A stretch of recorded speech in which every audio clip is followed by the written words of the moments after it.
is up, you guys? Welcome back to the channel. Thank you so much for clicking on today's video. I'm very excited about today's topic. It's going to be a good one. But before we get into the video, I wanted to say a huge thank you to Built Bar for sponsoring this video. If you guys are not familiar with Built Bar, they make fantastic protein bars. They actually revamped their whole formula, and the bars taste even better. This is my favorite one right here. This is the coconut almond. It tastes kind of like pretty much tastes like a candy bar.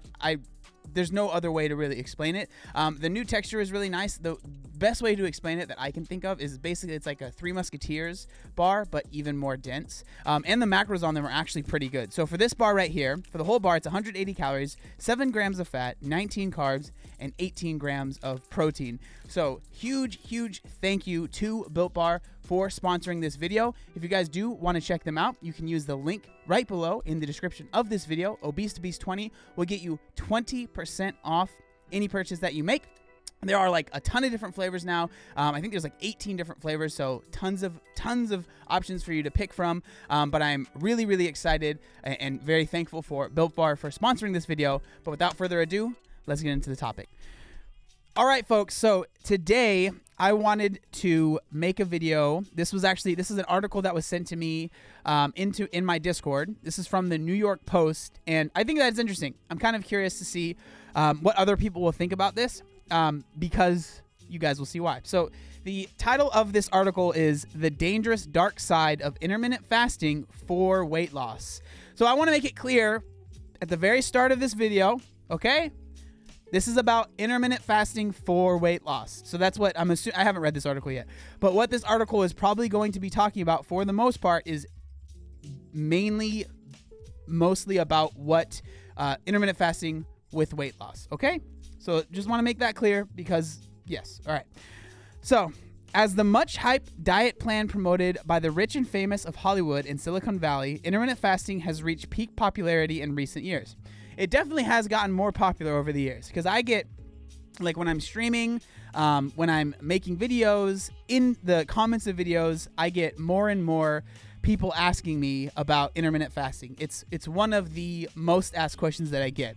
And depending on how much we get into it in this article, I'll kind of share my thoughts at the end of this video, okay? Okay, so, but experts fear that the restrictive regimen, quasi-religion, jeez, followed by the likes of Twitter CEO Jack Dorsey and actresses, am I saying that right? Actresses, okay, Jennifer Aniston and Vanessa Hudgens can be a dangerous cover for an eating disorder. Okay, it's a wolf in sheep's clothing. Registered dietitian Tammy Beasley told the Post, "I wish intermittent fasting had a warning stamped on it." Now, the one thing I do want to say is that you definitely do have to be like kind of careful. Like when it comes to intermittent fasting, you have to be careful, especially if you are just going to go into it blind. The reason that I say this is because I have like personal experience. I have personal experience with it. So my sister-in-law, Sam, she is diabetic. Now, she found out that she is diabetic because she tried to do intermittent fasting and her blood sugar got so messed up, she had to go to the hospital because of doing that, right? So that's why I'm always very careful. I don't like to ever really recommend diets and tell people you should do this. You definitely need to do this is the best diet, because what works for you might not work for someone else, right? Intermittent fasting certainly works for some people, but to sit here and say that intermittent fasting is the best thing for every single person out there, I think is a little bit dangerous and it's a little bit short-sighted, right? Because there are people like Sam or any diabetic really that intermittent fasting could be dangerous if they don't have their insulin under control, right? That's just like with anything. Okay, let's keep going. So it's a wolf in sheep's clothing. Oh wait, no, I already read that part. The buzzy fad touted as a weight loss and maintenance strategy suggests people only eat at certain times of the day or in one of its stricter forms, the week. It has the most Googled diet of 2019 and the second most searched diet after keto in 2020. Keto picking up some steam, baby. According to a 2019 review published on the New England Journal of Medicine, the program leaves folks lighter and improves their health. But more recent research published last year by JAMA International Medicine found it no more effective than the average diet for fighting flab. Okay, so let me... that's me getting on my pedestal. So I'm going to get on my pedestal real quick and share my thoughts on intermittent fasting for weight loss, okay? Important, for weight loss. So the problem with I don't want to say problem, but I'm going to say it.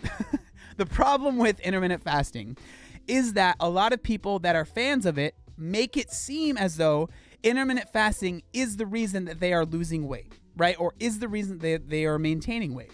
When in reality, the reason intermittent fasting works for them, and I'm not saying it doesn't work, and I'm not saying that it's inherently a bad thing, okay? Please, I'm not saying that by any means, any stretch of the imagination, understand that, okay? If you like intermittent fasting, I promise we can still be friends and we will hang out. Promise. But the reason it works is because it helps you stay in a caloric deficit. I'm going to say it again. The reason intermittent fasting works for weight loss is because it helps you stay in a caloric deficit. One more time for the people in the back. The reason intermittent fasting works for weight loss is because it helps you stay in a caloric deficit. Okay? I truly believe that, and those are my thoughts. Okay? Let's move on. Still, the conflicting information hasn't put off the growing number of devotees. That's a good name. That's a good word. With many taking it to extremes. Variations include alternate day fasting, periodic fasting, and so-called time-restricted feeding. Dorsey, for example, has been known to eat just one meal a day, so that's also known as OMAD, between 6:30 and 9 p.m., and routinely goes without food throughout the weekend, claiming he's more focused because of it. Now, that is one of the things that a lot of people that like intermittent fasting that are proponents of it, they say that they feel more focused and they feel more like alert because they're not feeling sluggish after eating. And again, I'm not saying there's anything wrong with, maybe skipping a meal. Like I personally, I don't eat in the morning. I usually don't have my first meal until after I work out in the morning. So my first meal a lot of times won't come until maybe 11 or 12, okay? And my last meal at night is normally probably around the same time, honestly. Maybe like 10:30, 11 at night is when I eat my last like snack for the day because I usually have a little, sweet treat before I go to sleep. You know what I'm saying? So that's like over 12 hours of not eating, okay? So I'm not saying that you have to be eating all the time, but I'm just saying like when they get a little bit more extreme to where you're not eating for the whole day or you're only eating one meal, it can become dangerous and it can become very, very close to almost like binging, and I don't want to say purging, but like restricting binging, right? It can be very close to that. Now, the thing that matters is the mentality behind it, and I don't know everyone's mentality. There can be someone that it works great for and their mentality is great and they don't have any disordered eating habits and it's never going to be a problem. But then there can also be someone that goes down that same road that does have disordered eating habits and it becomes very dangerous for them, right? I'm just trying to point out that there is dangers. It's not just all sunshine and rainbows, okay? All right. So, the intense habits of the 44-year-old billionaire partly inspired event planner Kristen White to try intermittent fasting in November 2018. Man, I don't understand why just because a billionaire is doing something, you think that it's going to work for you. Like, especially if it's a diet or exercise routine, man. Like, okay, sorry. I'm easily influenced. Okay, well, she said it herself. So at least she's self-aware. I'm easily influenced and thought, it works for a high-flying businessman like him. I should do it too, said the 54-year-old Seattle resident. Only allowing herself to eat between 3 and 10 p.m., White consumed the same fare daily. Fare, it's so funny, just name for food. A hard-boiled egg with an apple, boiled chicken and vegetables for dinner. No, thank you. Followed by a protein bar and a tiny helping of peanut butter before bed. Okay. I want to say this real quick. If that's all you're eating, regardless of if you're doing intermittent fasting or not, holy crap, bad idea. Not enough food. Okay? So, again, I haven't read this. So, it seems like they make intermittent fasting the reason this was a problem, which probably exacerbated the issues.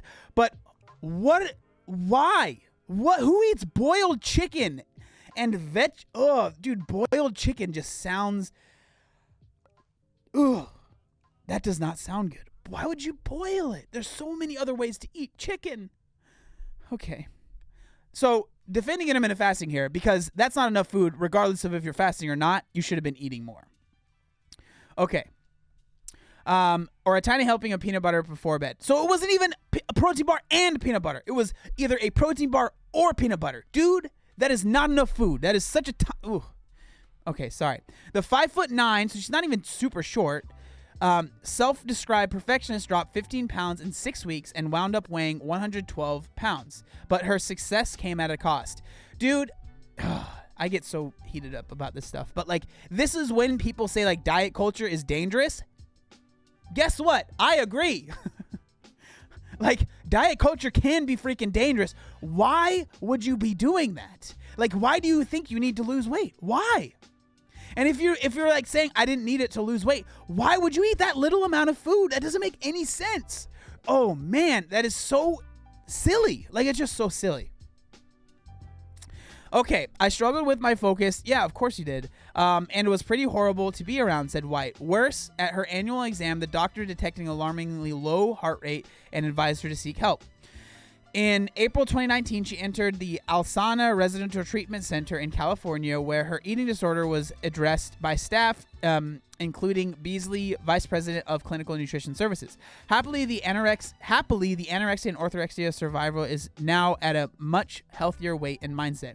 Now, okay, I'm glad that she sought help and that it actually worked out for her. Okay, like that's awesome, and that definitely did seem like I haven't read this, right? But it definitely did seem like that. I don't like to say that's an eating disorder, you know. But also, I want to explain, if you don't know what orthorexia is, basically that is a form of disordered eating or an eating disorder where you are very focused on only eating a certain type of food. Like, you only eat healthy, clean foods. So, like, eating a donut for you is like, oh my God, right? With anorexia, it's like eating anything. But, like, with orthorexia, like, you can eat chicken breast and broccoli, which is what she was eating. But, like, anything outside of that, like, it's like, oh my God, I can't do it. It's like, it's going to make me fat. When in reality, calories are calories, right? It's not going to make you fat unless you're overeating. But that's what orthorexia is for those of you guys that might not know. Okay. So she goes on to say, intermittent fasting was another excuse for me to get in depth with controlling my body, White said, but it accelerated everything for me.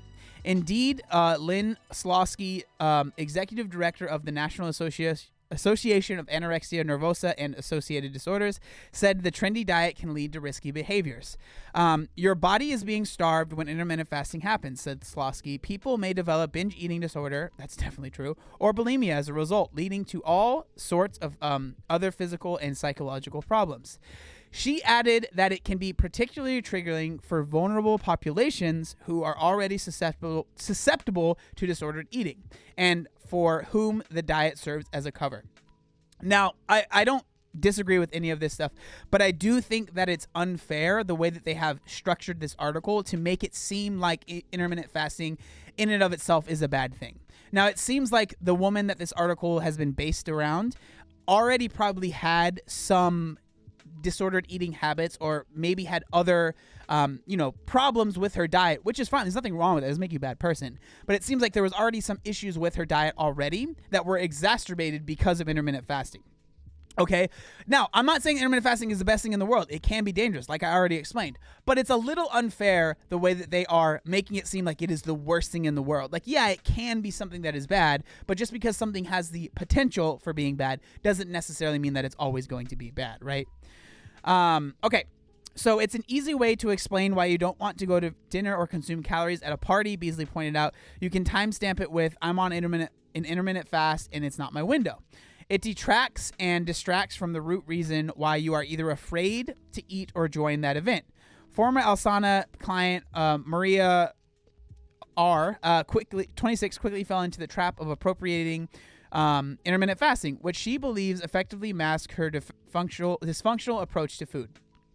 I thought this was socially acceptable, she told the Post. The whole world was doing the thing the professionals were telling me was unhealthy. The 5'6" nanny refused all meals and snacked between 7 p.m. and the following noon, shedding 40 pounds in 3 months. Jeez. She recorded her lowest weight of 125 pounds in 2016. I missed my friends' birthdays and graduation parties because I didn't want to be eating outside of my time window. said the woman, who was eventually diagnosed with anorexia. Now in recovery and at a healthy weight, the newlywed from St. Louis, Missouri is successfully managing her relationship with food and is set to qualify as a licensed professional counselor in October 2022. In the meantime, she warns how the potential risks associated with intermittent fasting are likely exacerbated by the competitive nature of its type A disciples. I would compare myself to others, R said, describing how she felt pressure to extend her hours without sustenance. I love the word sustenance, by the way. It's one of my favorite words. My window would end at 7 p.m. and then I would have a friend who'd only eat between 1 and 3 p.m. A few friends of mine that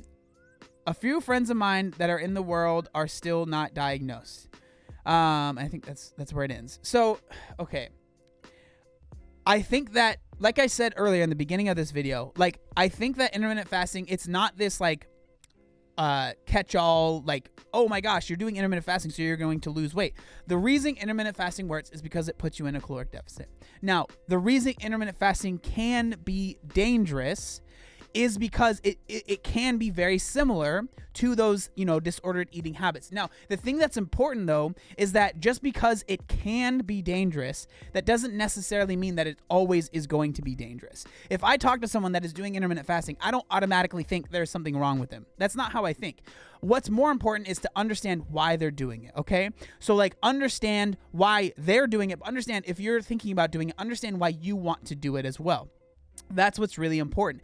Understand why do I want to do intermittent fasting? What's the reason behind it? Understanding that is much more important than the actual act of intermittent fasting. Understanding the reason behind it is what's important to understanding if it's the best choice for you, if it can lead you down a dangerous path, which it certainly can. But anything, just even restricting your calories or even being in a caloric deficit can be dangerous for someone if they overdo it, right? If they continue to cut, and then it gets really dangerous. So I think that this article was interesting, and it was interesting to read it. I do think that it made, like, I'm not the biggest fan of intermittent fasting. I don't think it's like this catch-all that's going to solve the world's problems, but I also don't think it's the worst thing in the world, right? I think that this article intentionally made it seem like a lot worse than it really is. Can it be dangerous? Yes. Is it the end of the world if you try it? No. But those are my thoughts. I thought that was a really interesting article. I'm glad that it was brought to my attention.